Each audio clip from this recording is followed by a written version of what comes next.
നമ്മുടെ എറണാകുളത്ത് തുടങ്ങിയ ഫോറം മാളിലേക്ക് എറണാകുളത്ത് ഇറക്കാണ് ഈ കാണുന്നത് കേട്ടോ വണ്ടിയുടെ. അപ്പോൾ കാറായിട്ട് വരുന്നവരെ അത്യാവശ്യം നല്ല ക്ഷമ വെച്ചോ, കാര്യം വന്നാൽ അപ്പം തന്നെ കയറാൻ പറ്റുന്നുള്ള ഒരു പ്രതീക്ഷയും വേണ്ട. കാര്യം ആകെ ഒരു അപ്രോച്ച് റോഡ് മാത്രമേ ഈ മാളിലേക്കായിട്ടുള്ളൂ കേട്ടോ ഫ്രണ്ട്സേ.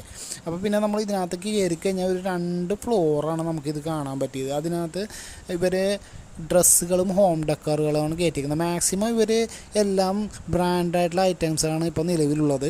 പിന്നെങ്കിൽ അത്യാവശ്യം ഓഫറുകളൊന്നും നമ്മളിവിടെ നിലവിൽ ഇപ്പോൾ കാണാൻ കഴിഞ്ഞിട്ടില്ല. ചിലപ്പോൾ വരും ദിവസങ്ങളിലൊക്കെ ഓഫറുകളൊക്കെ ഇടുമായിരിക്കാം. പിന്നെ ഇതിനകത്ത് സെക്കൻഡ് ഫ്ലോറിൽ നമുക്ക് ഫുഡ് കോർട്ടാണ് കണ്ടത്. പിന്നെ അത് കഴിഞ്ഞ് നമ്മൾ താഴേക്ക് ഗ്രൗണ്ട് ഫ്ലോറിലേക്ക് ചെയ്യുമ്പോൾ ലുലു മാളിൻ്റെ സ്റ്റോർ ഹൈപ്പർ മാർക്കറ്റ് കൂടി ഇവിടെ ഇവർ വെച്ചിട്ടുണ്ട്. ലുലു മാൾ കണ്ടവർക്ക് അറിയാം, അവർ മാക്സിമം ഐറ്റം ഇതിനകത്ത് കുത്തി കയറ്റിയിട്ടുണ്ട്.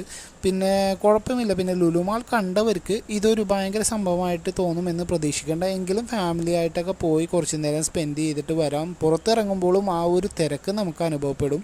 അപ്പോൾ ആ ഒരു ക്ഷമ